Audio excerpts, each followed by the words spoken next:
welcome to The Zest, the official podcast of Orange Coast Magazine. Today's guest is a cooking show host on The Today Show, a cookbook author, and the creator of the food blog Dada Eats, where she creates recipes from everything, including healthy pancake bread to masala mac and cheese. Thank you so much for being here, Samah Dada. Thank you, Chelsea. I'm so excited to be here. Me too. We featured you in our Orange Coast Magazine's November issue, and your story is so incredibly interesting, and you just make really unique recipes. And I've been so excited to get to talk with you. Thank you so much. That was such a treat also, by the way. I feel like I've been seeing that magazine just growing up in Orange County. So it was very surreal and fun. I got a lot of random calls and texts from people I hadn't spoken to in years, and their moms. So I loved that for me. That's so cool. Oh, that makes me so happy. But so speaking of, you grew up in Newport Beach, but you went to high school in two different countries? Yeah, so we had a kind of interesting upbringing experience. My parents were like, we're going to make her resilient.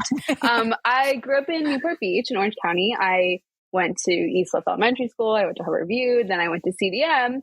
And then halfway through seventh grade, I literally just started at CDM. My parents were like, well, we're going to move to London. So we ended up moving to London for 4 years.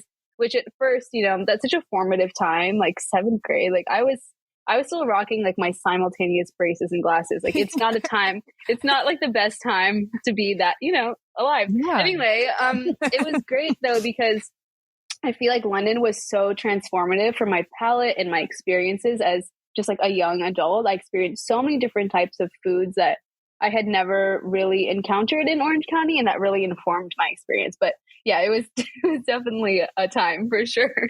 I can imagine. Like my husband moved from Downey to Huntington Beach his junior year of high school, and that was a lot. And that was only 1 year. So like seventh grade that's a lot. It was a lot. But you know what? It's one of those things where you look back and you're like, wow, that actually like really happened for a reason, which is so many things in life, but it was a really amazing opportunity for sure. What were some of the foods in London that were new for you? Well, you know what? There's a really big Indian population there. And, growing up in Orange County, at the time, there weren't as many Indian spots as there are now. So being exposed to like incredible Indian food, amazing Lebanese food, I think it's such a diverse population there that I think that really informs the type of food that is present in London and Greater London. So yeah, those were definitely some of my favorites. And I think also, which is really nice, the proximity to Europe made it so easy to travel. You hop on a train and you're in like Paris in 2 hours. Like that's crazy. And that's something that you don't really experience in many other places. So that was really lucky as well. That's amazing. And I read that you used to cook with your mom a lot when you were growing up. Yeah, my mom is such a great cook, and she is just the type of person where she'll cook something and she'll never know like how she kind of did it, because she just throws stuff in and just goes by her taste. We say like andaz in Hindi. And I was always very curious watching her in the kitchen. I come from a family of really amazing cooks. My grandma was an incredible cook. My aunt, an incredible cook. She had a restaurant in Australia. It's definitely in my blood. And yeah, I just was really interested by my mom's style of cooking. It was never precise. She never measured anything. She like literally didn't own a measuring cup until I started baking. And I was like, girl, we need to get some measuring cups up in here.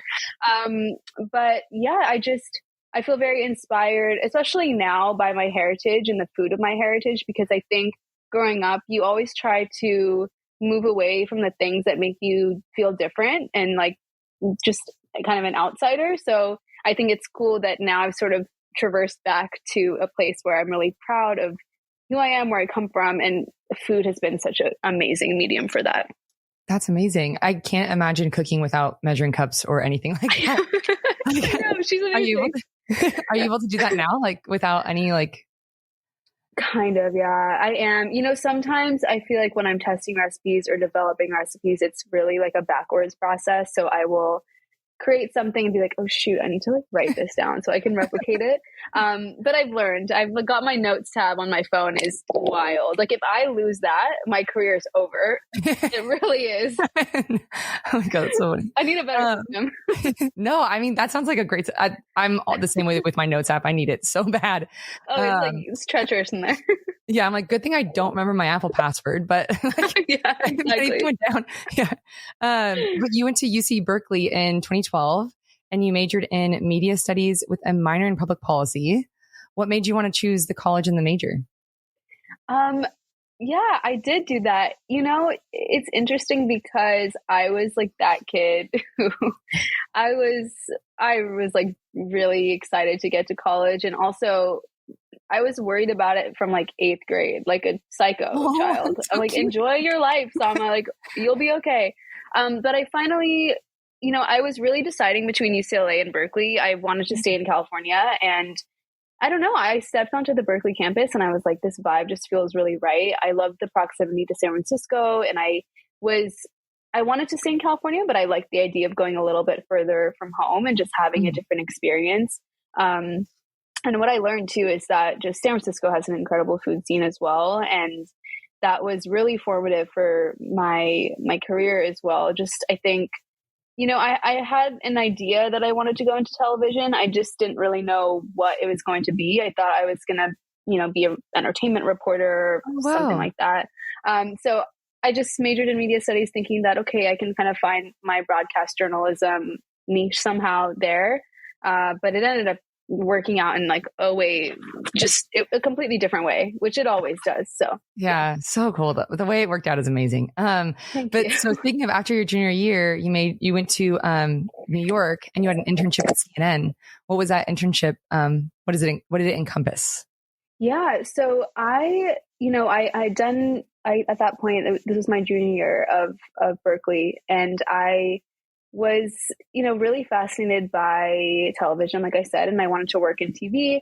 And I applied to this internship at CNN, and I got it. It was really more in digital media and social media, which was just a really great experience. But more than the internship, which was amazing because it exposed me to different parts of television production, and it was really expansive and great. And I met a lot of cool people. But it was just being in New York that kind of changed my life, to be honest, because I went there for, I don't know how long the internship was. I don't remember, like maybe a few months throughout. I can't even, like, I'm like, what was it? I don't know. And I just spent my whole time when I was not at work eating. I just ate everything. It was crazy. I think I just fell in love with the food landscape of New York. And it was also at that time, you know, when food Instagrams were not a thing. So I actually started Dada Eats that summer, inspired by all the food I was eating in New York. And I started it as a hobby because my food pictures were just fully taking up my camera roll. I was like, I need to do something with this.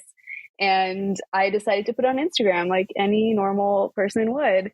But, you know, like I said, at that time, it was kind of weird to have a separate food account. Like now it's like weird if you don't. Even remember back. That's crazy. Yeah. But it was the time that, you know, there was a lot of like really like ooey gooey food shots. And yeah, it was definitely a rise in restaurants and looking up online, like where you're going to go to eat and the best restaurants in New York and all that stuff.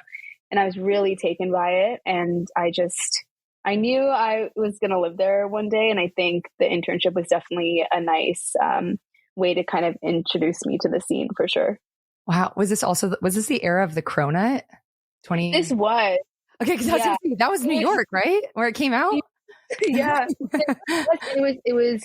It was definitely that time. You're right. Where the food was really, it was just a lot of trendy items that you had to like wait in line to get. And, yeah, it was an interesting time to be online. It definitely was not as saturated as it is now, but yeah, I just started it as a hobby and I didn't expect it to be anything else. That's so wild. What are the odds? That's so cool. So you graduated college a semester early. You were on the dean's list and the honor roll, which is so impressive. Thank you. I was on LinkedIn. I was like, dang, that's impressive. I was like, how did you know that? Someone did her research. Yeah. I love that.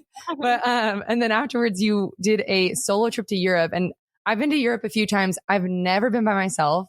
I've taken like maybe one train and one plane alone, and my anxiety was just like through the roof. So I also find it incredibly impressive that you went alone. And how old were you at this point? Like 20? Thank you. Yeah, I was really young. I do not know how my parents let me do that, because they're very like, they were protective of me growing up. But then I think once I got to college, they're like, whatever. Let's do your thing.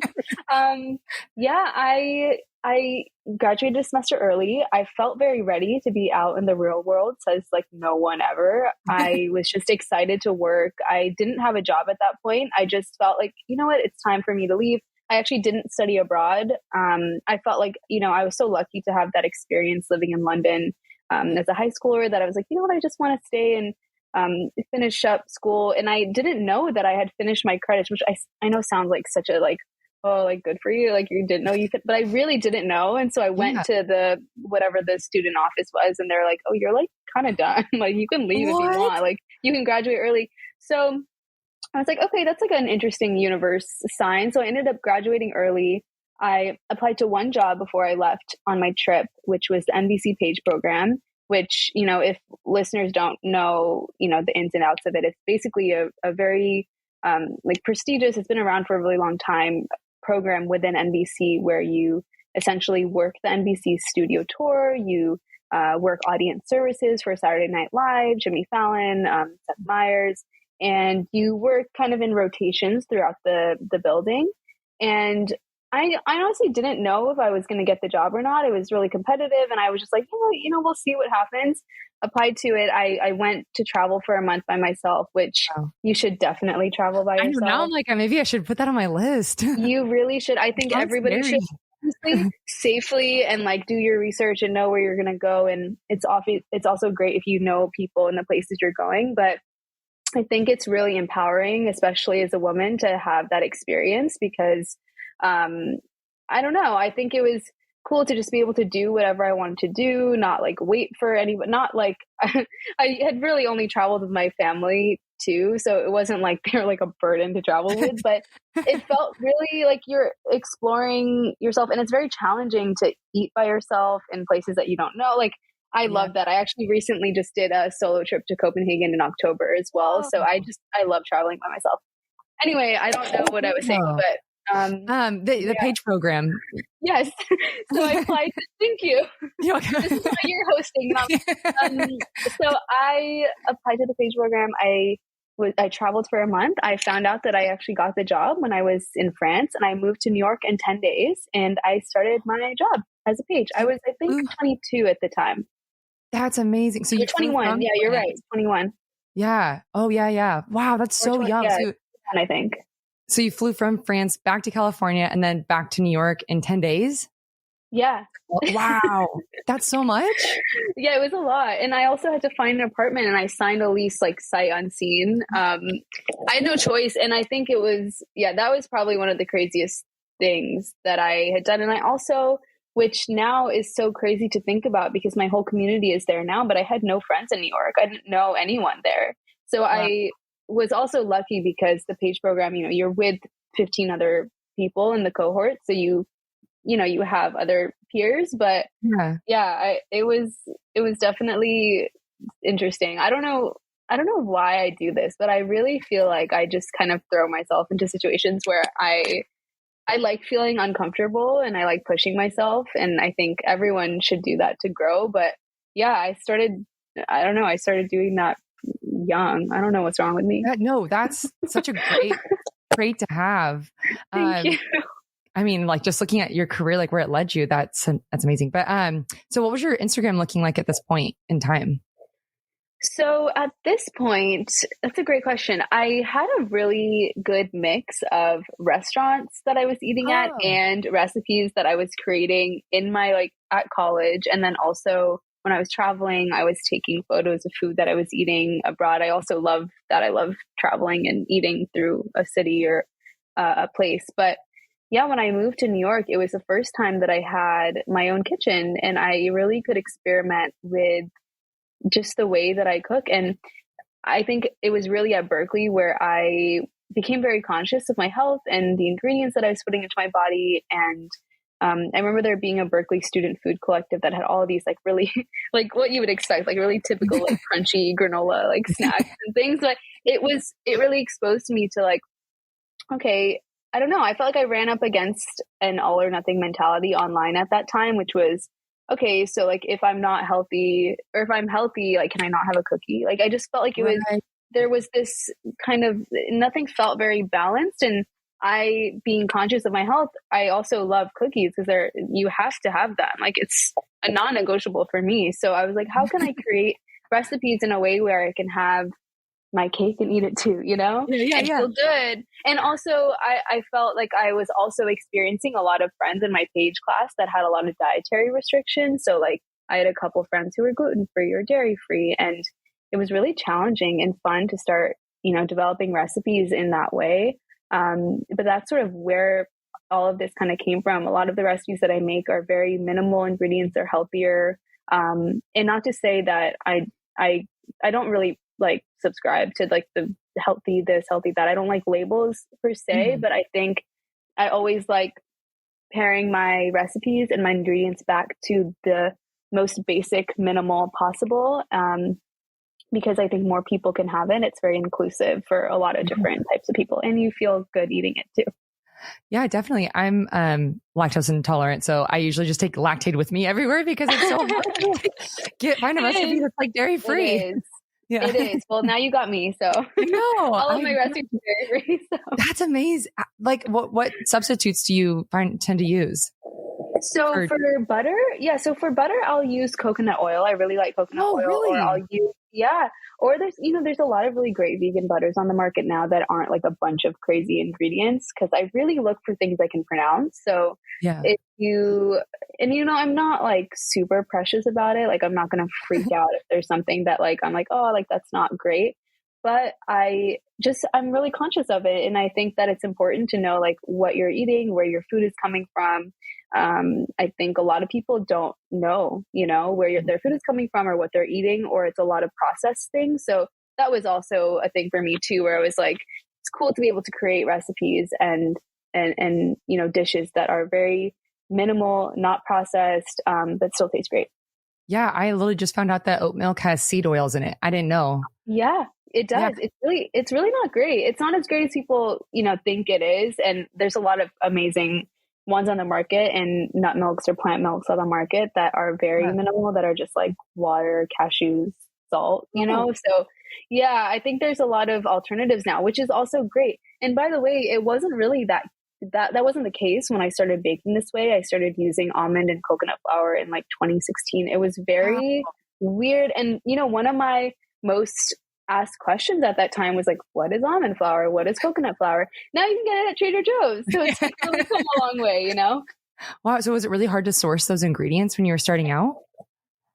I found a lot of things at like health food stores or like specialty grocery stores. So I think it was not as accessible, but it was definitely something that I was trying to educate my audience on. And there weren't a ton of people cooking that way or baking that way at the time. So it was cool to have something that was, I don't know, I kind of created that niche for myself where it was like, okay, this is sort of the type of like plant-based or just conscious cooking that I'm doing. That, was sort of unique, but now it's very accessible. And I think a lot more people have caught on to sort of this way of cooking and eating. Yeah. So you ended up being promoted to a production assistant. Is that the correct term, promoted for that? Yeah. So I did the PACE program, which is a year. And again, like I was giving like studio tours to like 4 tourist groups a week, like 6 days a week. It was a very grueling, but amazing job. It was like one of my favorite experiences I've ever had. And I got a job at the Today Show as a production assistant, and really you can't go lower than a page. And the only thing higher is a production assistant. So I did both and I loved them both. It was really just amazing. And I apart from the hours, which were kind of wild, I woke up at 3, went to work at 4, and then I did my shift, came home at 2, and then I would cook and bake for Dada Eats and then go to sleep at 8 and then wake up and do it again. So that was sort of my routine as a PA. How many days a week were you doing that? 5 days or? 5 days, and sometimes Saturday as well. So I would do 5 to 6 days. Yeah, we had, I think there were 3 or 4 PAs at the time. So we would take turns on the Saturday shift. But yeah, it was definitely, I didn't have a life. But you know what? I have no complaints about it whatsoever. I worked with the best people. Everyone there was so nice and kind, and it was such an experience. Like, I think you can't do that job unless this is maybe this is not the case for everybody, but for me, I could not do that job unless I liked the people and I felt like I was connected to them or they were my family in some way, because they're really ungodly hours and you're really drained and you're really tired, and it's a tough routine, but you know, it makes it worth it when you're coming to work to people that you actually like, you know? Yeah, definitely. At what point did the producers start noticing your Instagram? Yeah, so I was just kind of doing my thing, to be honest. I really loved cooking and baking. It was totally a hobby. Obviously, I think there was a part of me that was like, maybe one day, like I could be on TV doing like whatever it was. And I think there was some level of, I don't even think I registered that I could do it with food. Like it wasn't even, I was 22. Like I was like, no one cares about like what I'm doing. But yeah, I mean, after like about a year doing that job, I never pitched myself. I didn't, you know, ask to be on the show. I think that may seem like what would have normally happened, but really one day, like the producers like started talking to me in the control room, looking at my blog, and they were like, "Oh, this is like, like why aren't you on the show as a guest?" And I like, obviously being very young and very just happy to be there, I was like, "Oh, I mean, seems like a you call," you know? And yeah, and then they ended up booking me on the show as a guest. I did 6 segments that first year. And then the next year I signed a book deal, and I've done 3 shows with them since. So it's been really incredible, and they really lifted me up at that time. So I'm really grateful. And I also worked really hard, and I really knew that I had this passion that was just, I couldn't wait to do it at home, but I also couldn't wait to go to my job in the morning. So it was really, I'm really grateful for that kind of opportunity. And yeah, I like have a zest for like work and life. So I think that, I get the zest. I know. I love it. That was totally on purpose. Yeah, but I feel really grateful. And yeah, it was crazy. I couldn't believe it because, you know, I think there was also a part of me that was like, okay, like if I want to, you know, be a broadcast or news reporter or whatever, like I'm gonna have to go to a small town and report, you know, on whatever the local news is. And I was in New York. I was like working in like broadcast, like national TV. I just couldn't get myself to leave. I just loved it so much. So luckily it worked out in a way where I didn't have to do that. Yeah.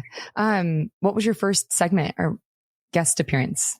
My first segment I did like a surprise. So like at the time, like I was saying earlier, these types of ingredients that I was cooking and baking with were a little bit not the norm. So I did a segment where it was like a surprise ingredient thing for the anchors to guess. So I made chickpea blondies, and they had to guess like what the secret ingredient was, which was obviously chickpeas. Like, that was like not normal to put in blondies. And then the second thing I made was tahini brownies, and they had to guess like what was in them. So that was my first segment, and it was definitely a dream come true for sure.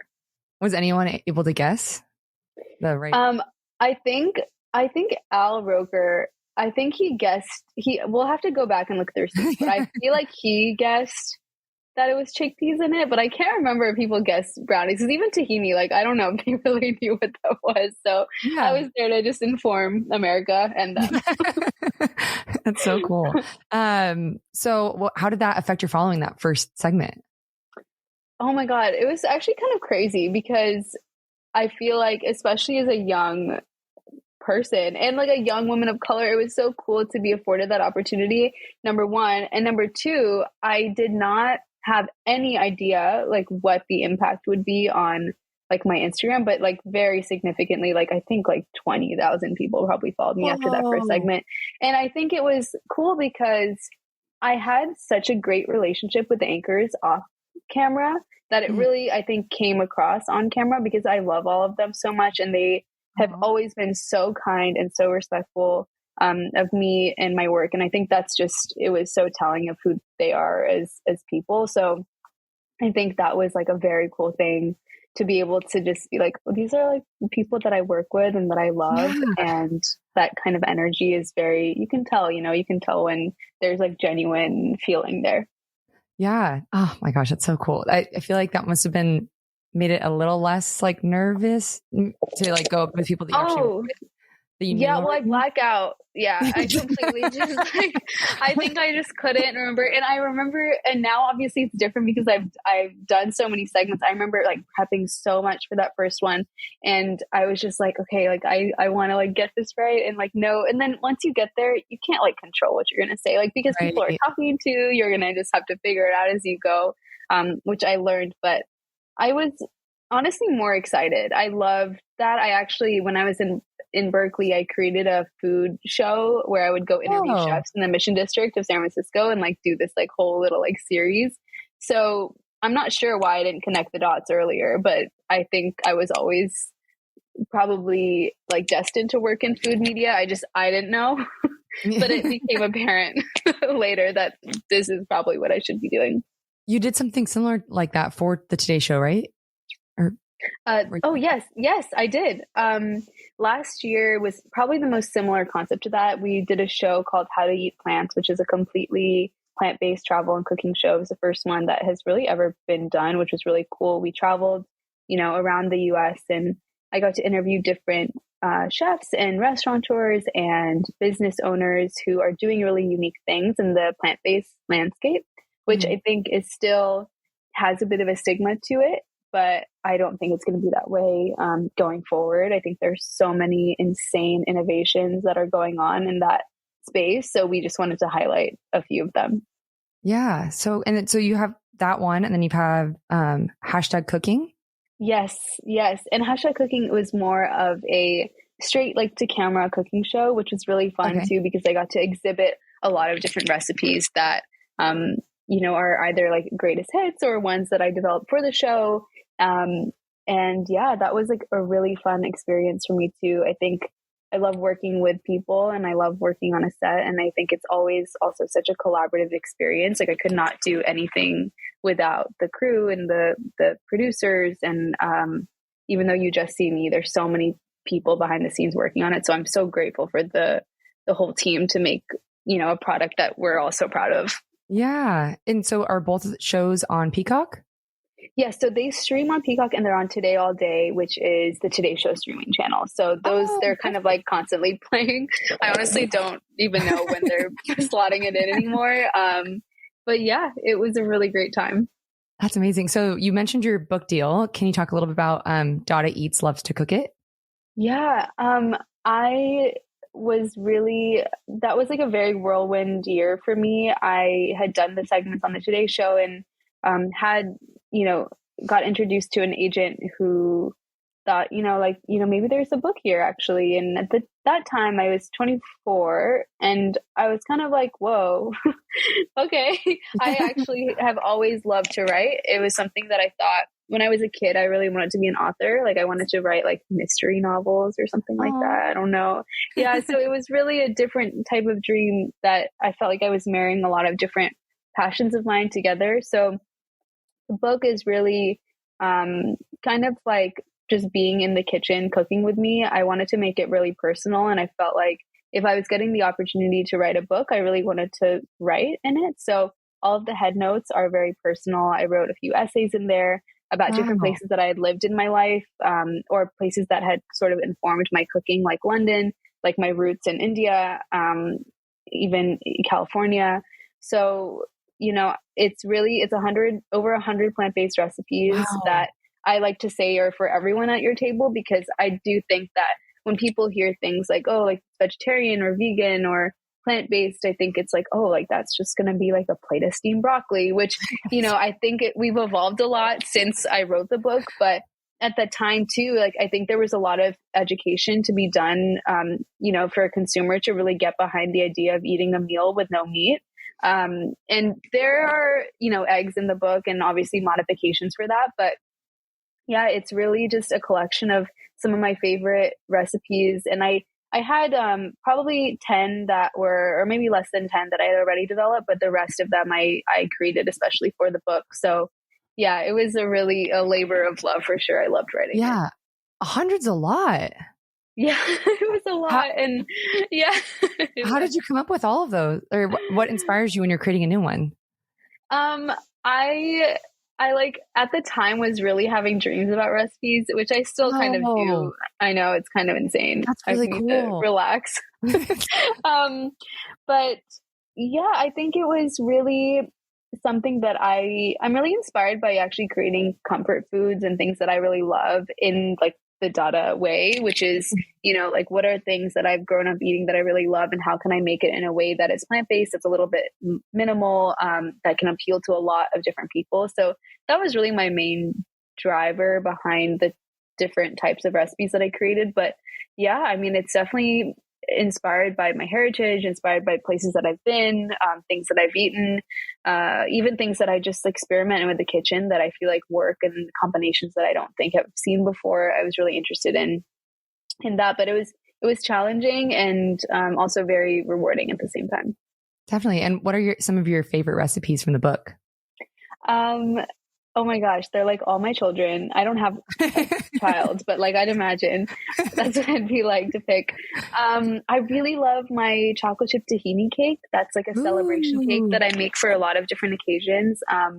Actually made one yesterday for my sister's birthday, and it's a crowd pleaser. My chocolate chip cookie pie is also really great. It's something that very easy to make, and you can serve it with a scoop of ice cream on top. You can just eat it plain.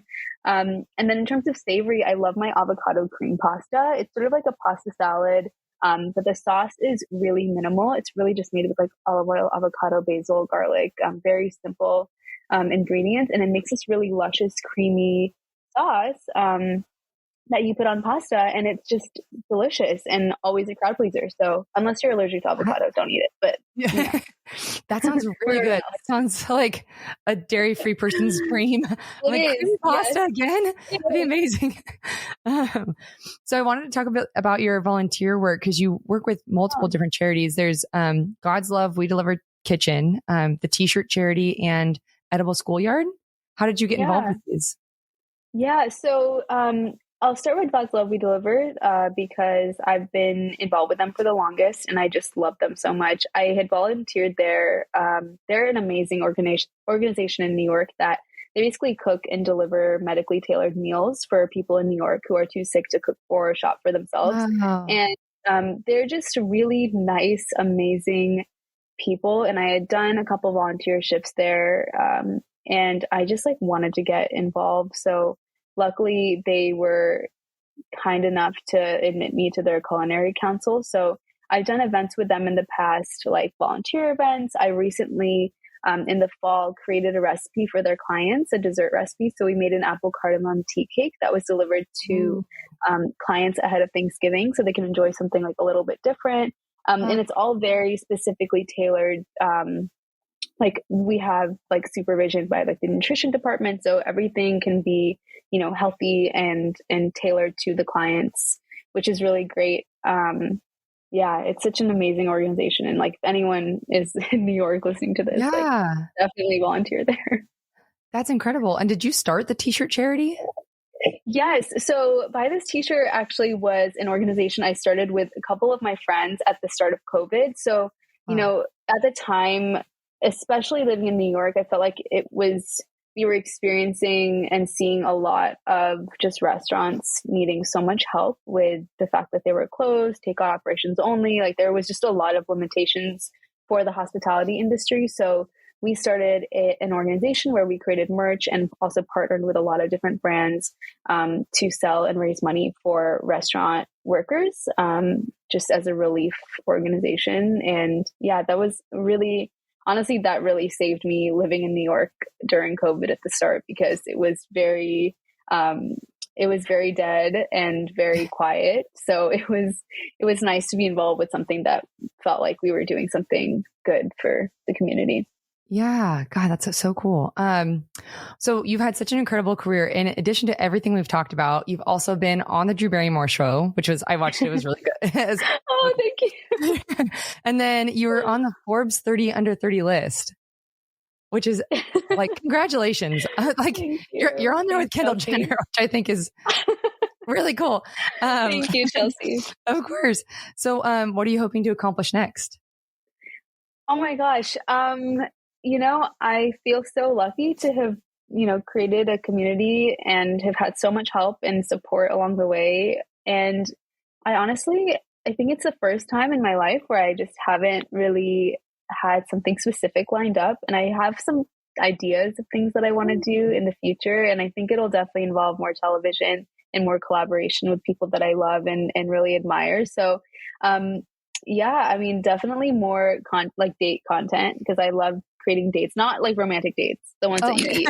Like I love making, I love making recipes with dates. They're amazing. But yeah, just more food content, more TV.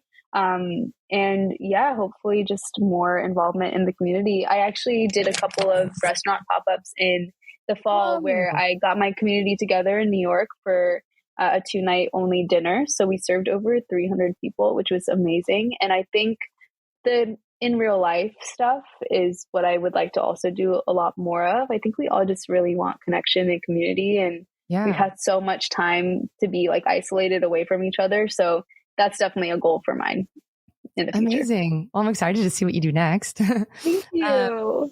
So we're coming to the end of our time, but before I let you go, we have 3 final questions that we call our Thoughtful 3, and it just kind of reflects on your journey. So as we talked about, you went to high schools in 2 different countries. You traveled to Europe alone. You moved across the country as an adult. What have these experiences of putting yourself in new situations taught you? Ooh, that's a good question. Honestly, to control less and flow a little bit more. I definitely struggle with that as a person who loves control and wants to just have my, I just want to know, uncertainty is so scary for so many people, but I think that I've been faced with a lot of it in my life. And I think the best way and the only way to get through it is just to flow through it, because there are only so many things you can control. And if you release a little bit of it, I think it actually makes the journey a little bit easier and your head's a bit clearer, so you know where you want to go. Amazing. And then to piggyback off of that, what advice do you have for people who find themselves in situations where they're outside of their comfort zone? What's the worst that could happen? I always tell myself that sometimes when I'm feeling like fear is blocking me from doing something, it's what's the worst that can happen? I think also a big hurdle for a lot of people is just starting. I've experienced that before too. It's just sometimes the hardest thing you can do is just start. And once you get there and once you just take one little step forward, it actually becomes a lot easier. So I think just my advice would be to ask yourself, what is the worst case scenario you're imagining in your head? And it's usually not as bad as you think it's going to be, and just to go for it. Yeah. Wow. I love that. And then lastly, what skills or qualities do you think have been crucial to your success? I love people. I really do. I love to be around people, and I love to learn more about people's stories. I think being curious has been really important.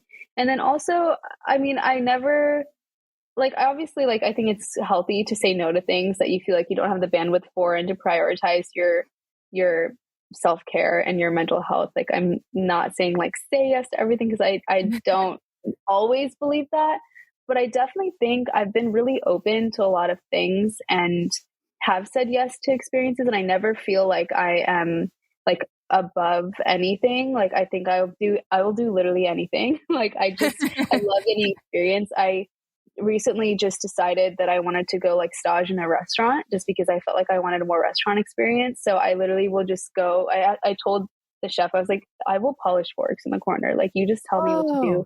I just wanted to be in the atmosphere of something that I hadn't experienced in a while. So I don't know. I think just putting myself into new scenarios has been really beneficial for me and fun. Yeah. Well, I'm going to add that to my New Year's resolution list, because yeah. Well, thank you so much for doing this. Everyone go follow Dada Eats on Instagram and check out your show on Peacock. Thank you, Chelsea, for having me. Thank you so much for being here. Bye. Bye.